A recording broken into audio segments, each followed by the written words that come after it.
You're listening to The Tarot Diagnosis. I'm your host, Shannon. I'm a licensed psychotherapist, and I also happen to have a love for tarot. Each episode, I invite you to reflect with me as I work to demystify the tarot and the human experience, all while exploring tarot's connection to mental and emotional health.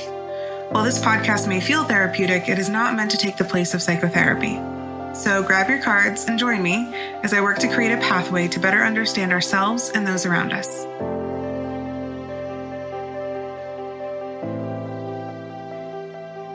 To be honest, I kind of struggled with this episode. Usually how I prepare for these solo episodes is I go back and I review all of my random notes, which sounds organized, but it's really kind of chaotic. I have like lots of different documents, notes in my phone, and I kind of go through them all and reflect and put things together and expand on things until I feel like I have some sort of cohesive musing about the card. It's been a really fulfilling process, but thinking about the Hierophant has been really difficult. And I think that's mainly because I have several kind of big ideas that can easily take me down several different paths, but I want to try and stay focused and not be all over the place. And the other thing is, for me, this is a really religiously heavy card, probably the most religious heavy card in the deck. So I tend to immediately have this personal, visceral reaction and kind of want to avoid the card because to me, the deep connections to organized religion just feel kind of oppressive and frustrating. And, you know, when I talk about this card, I know that it's really difficult for a lot of other folks too. So I also struggled with not wanting it to seem like I was infusing some sense of toxic positivity into, you know, what has been notoriously viewed as oppressive and harmful. So I definitely spent some time, you know, peeling back every layer of this card, just like I do with, you know, any card that finds its way onto the podcast in order to find additional ways that I feel like the card connects to the human experience, maybe beyond just how we traditionally know it to connect to the human experience, and find new ways to make the cards work for us. So that's what I'm going to try my best to do today with the Hierophant.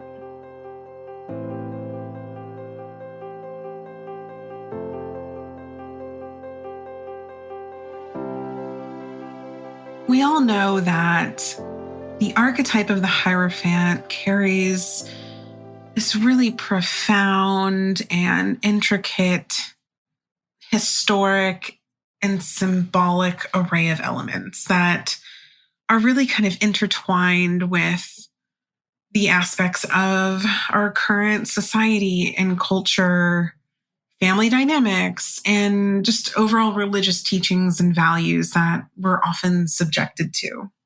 And I feel like there's a representation of complexity here in terms of the blending of traditions and beliefs over like a massive span of time that has led to a heaviness. And that heaviness that's attached to this archetype really, I think, stems from the duality of pain and hope that is also inherent in this archetype. And I think speaking to that duality really shows how much kind of baggage exists with the Hierophant, both good and bad, because like I said, there's pain and hope with this card. And I think that's why it's so difficult and challenging for us, because acknowledging that duality really forces us to step inside of a gray area where I think a lot of us really find comfort in something being this or that. And the Hierophant, if we really want to get into the depths of the card, isn't or doesn't have to be a this or that. And I think that can be really uncomfortable for us, or maybe just me, maybe I'm projecting. Maybe those of you who are listening are like, nope, not a problem. Maybe it's just me. And if it is, that's okay. I'm going to process my thoughts and feelings today. The Hierophant feels, I think, especially difficult today, where there's more confidence and a willingness to maybe more loudly push back against any sort of rigid traditions that don't mesh with our current modern values and just our overall evolution as human beings. There's this kind of invitation to embrace certain traditions and certain beliefs that exist within the Hierophant that can really be off-putting for those of us who may have been harmed by specific institutions that we're reminded of when we see this card. And it can be harmful for those of us who feel like we aren't allowed to value or even have a sense of autonomy or personal identity, or if our identity doesn't fit within the confines of what's maybe been viewed as historically traditional or a norm or a value in that particular group or institution, can be really scary. And the idea of having to or being influenced or kind of prompted to surrender to a higher power that may have previously caused us harm, or encouraged to conform to certain norms of an establishment, can lead to an intense level of suffering for a lot of us. And I think so because of all that baggage, pulling this card often removes us from self-reflection. And I think that's where I kind of get hung up on this card, or why I feel uncomfortable with it, because when I see the card, I think, oh, I'm supposed to be thinking about this card in a very specific way. And it takes me out of the space where the space that I've created, where I was maybe originally preparing for a certain type of self-reflective reading or pulling for the podcast. And I think it can easily take me back into the world of organized religion. And that's okay that world exists within that card. But there's this pool of am I allowed to be viewing it in a different way? And I think that's just my own stuff that I'm working through. And I think this is where reimagining the card is really important, because some folks may see this card and feel a real sense of comfort and joy, or even safety. And that's fine. But if that's not you, that's fine too. And we can work to find new ways to experience this archetype. As I mentioned earlier, there's a real duality present within the Hierophant. On one hand, it can symbolize this desire that humans have to seek out wisdom and guidance and support from someone who has more wisdom than us. On the other hand, it can also represent this kind of icky temptation to feel superior to others. And I think this archetype really begs us to ask a couple questions, really. The first being, are we using, seeking, and sharing knowledge for good or for ego? And then, who or what am I pledging my loyalty to?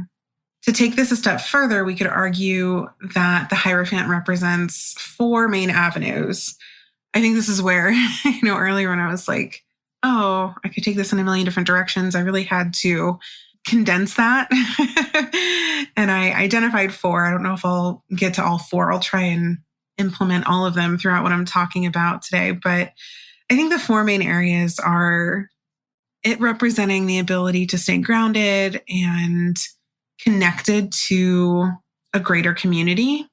It could inspire us to reach for more knowledge and wisdom and connection to spirituality. On the shadow side, it could demand conformity and also lead to an inflated ego. Personally, I like to view the Hierophant and find its healing properties within the ability to seek mentorship. So when I see this card, I think of, okay, who is mentoring me? Who do I find safe wisdom in? And if we allow it, the Hierophant can embody this beautiful art of curiosity that we see so much in the pages. And it can represent learning and teaching and that incredibly sacred passage of bestowing wisdom from one person or group onto another. And it can foster a sense of connection that really moves beyond the rigidity that I think we often expect from this archetype. And instead of rigidity, it can offer us this gentle, guided path towards seeking out our own unique spiritual and life journey. It's this part of the Hierophant where I imagine it holding the Ace of Cups and quite literally asking, who and what fills your cup? What knowledge and wisdom are you seeking? What knowledge and wisdom do you need? How can I or others be of service or of support to you while you seek this knowledge? Because the Hierophant also nudges us to really look at our relationship with those who might have more knowledge or experience than us, we also have to ask ourselves an important question. Do we honor and welcome these people in this knowledge? Do we willingly invite them in to teach us? Are we eager to learn from them? Or does it provoke feelings of resistance within us? And if the resistance is there, is it because we don't trust their knowledge? We don't trust their experience? Or is it because there's a sense of personal insecurity that we don't have the same knowledge, experience, or wisdom that they do? And so we're self-conscious about that. Or is it because their view and their experience is different from what we've known and that's uncomfortable for us? And so we're pushing back against it. Ultimately, there seems to be this inherent relinquishing of control when we allow someone to teach and share their knowledge and experience with us. So it's important to really look at how we interpret that relinquishing of control. Does it feel safe? Does it feel unsafe? Does it feel like we are giving something up? So if we kind of zoom out for a second and we take more of a broader approach here, the Hierophant can represent sometimes our blind or even intentional adherence to some already established societal norms and expectations and adopting a mindset that represents the group or the collective that we belong to. You know, it really can serve as this depiction of shared beliefs and societal standards that ultimately influence our sense of self and how we show up in the world, which I think is both positive and negative. But viewing the Hierophant in this broader perspective is important because it allows us to acknowledge its relevance in a variety of aspects or areas of our lives, and not just within its religious framework, which I think is where we often start and can get stuck in. For example, we could view this through the psychological lens of the need to belong and the valuable dynamic of a group mentality that's honestly necessary for survival. As humans, we have this really intense innate need to belong and to be a part of a group. And that need is deeply rooted in our evolutionary history and the biology that we have. And, you know, from an evolutionary perspective, being a part of a community or a group has always been vital to our survival. Belonging to a group meant that we had access to resources, more than just resources that we could collect on an individual level. Protection, there's protection in numbers, and then communal knowledge. So all of this was, and still very much is, crucial not just for an individual's well-being, but also the group's well-being. If a group was to survive, they all needed to remain a group. You know, and in this sense, being willing to conform or kind of blindly conforming to the norms of that group could be seen as an adaptive trait, which ultimately led or allowed for our ancestors to, you know, kind of fit into their social environment, and even us now, which increases, you know, our overall chances of survival. I think it's also worth looking at the Hierophant's representation of these collective values and cultural norms and how they really speak to the idea that our identity is often shaped and formed, or at least influenced by the groups that we have belonged to or currently belong to. Our beliefs and behaviors and attitudes are often really influenced by certain values that we have, or that our culture or society has, or that we've even been exposed to growing up, that we might not even be thinking about now, but are still kind of deeply rooted or kind of sprouting within us, even if we're not super aware of it. And it's this influence that helps create this sense of unity and cohesion within a group, which, again, leads to better chances of survival, because groups that work together and share those common values are more likely to not just survive, but also thrive. But I think this is where, an important element comes in, where we need to be taking a look at the groups that we belong to make sure that they still align with our personal values and needs. And have we even been given the opportunity or encouraged to think about how we feel about the group's norms and values and traditions and beliefs, and formulate some of our own, and then come back to the group and say, this still fits or this doesn't fit? Because if we are just blindly existing in a group and never questioning anything, that's not healthy for us, and it's not healthy for the group.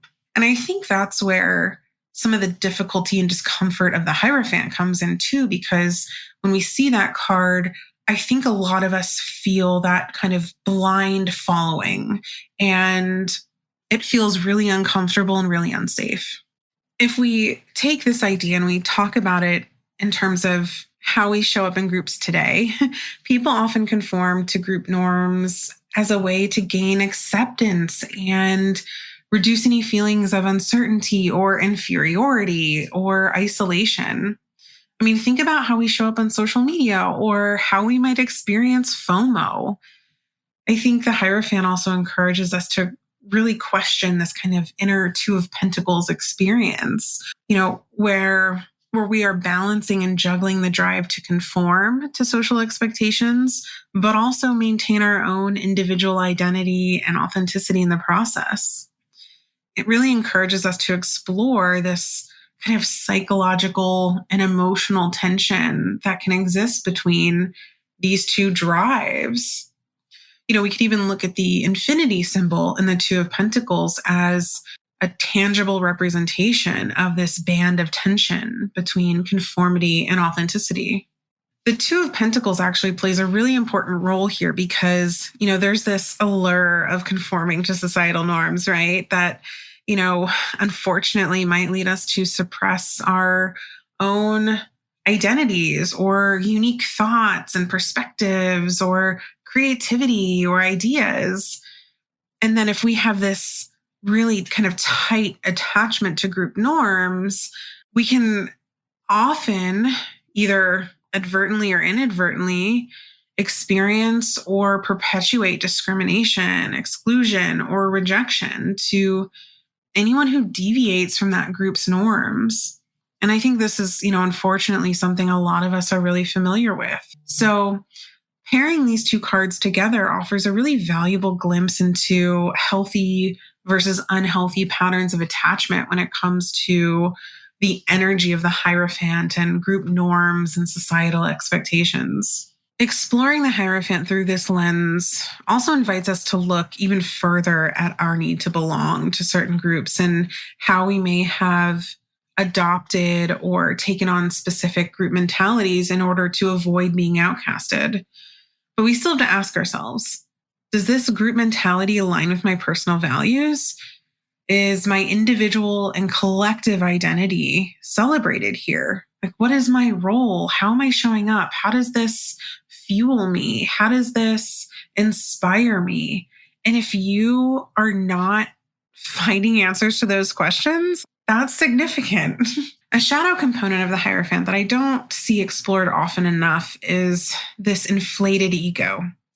When this archetype takes on a shadow form, it can really transform into a representation of excessive pride and superiority. We have to be careful because that distortion can then lead to this belief that our way of being, our knowledge, our values, what we believe in are the rule without question. When we're in this state, that's when we might feel this really strong pull towards a sense of entitlement, entitlement to this kind of metaphorical throne that the Hierophant sits on, this entitlement to authority, this entitlement to people hearing your voice. And when that happens, we become incredibly closed off to anyone else's voice or viewpoint or experience or teachings, which is incredibly dangerous. So again, I go back to the value of the Two of Pentacles here, because even, in the shadow of the Hierophant, we have to balance, okay, why is it that I feel like my views and my beliefs are superior? Why am I not allowing someone to teach me? Why am I feeling like what I say goes? I think that, ultimately the Hierophant's shadow of this inflated ego really invalidates the healing properties that this archetype has. And those healing properties reside in the collective shared wisdom and learning and this kind of comfort, caring experience that happens when you belong to a group. And that's something that I think is at the core of this archetype's energy.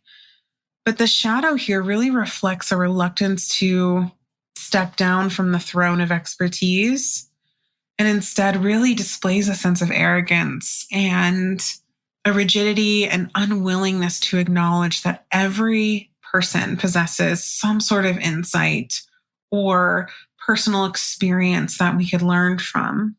I think staying in the shadow of this card is what really leads to toxic dynamics, because genuine learning and growth are impossible when we just have this one-sided hierarchy. I go back to the Two of Pentacles here again, because, we're talking about this balance between arrogance and confidence, really. And when confidence crosses arrogance, we have to be careful, because it can solidify into this really heavy, rigid, dangerous, and oppressive weight that blocks any form of personal growth, collective growth, or healing, and instead just creates a really harmful environment.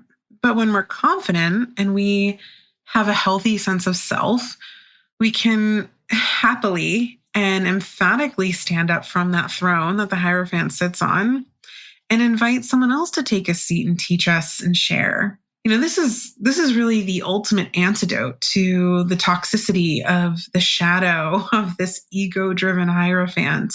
Being able to embrace humility and humanity and recognize the value of diversity is essential to human evolution and the overall healing of humanity.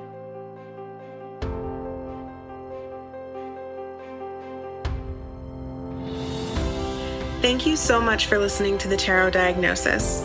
You can follow us on Instagram and TikTok under the handle @TheTarotDiagnosis and join us while we pull daily cards and explore tarot and mental health in between podcast episodes. You can also subscribe to our podcast to make sure that you never miss an episode. If you have a topic or question that you'd like for us to explore on the podcast, you can contact us directly on our website, www.thetarotdiagnosis.com.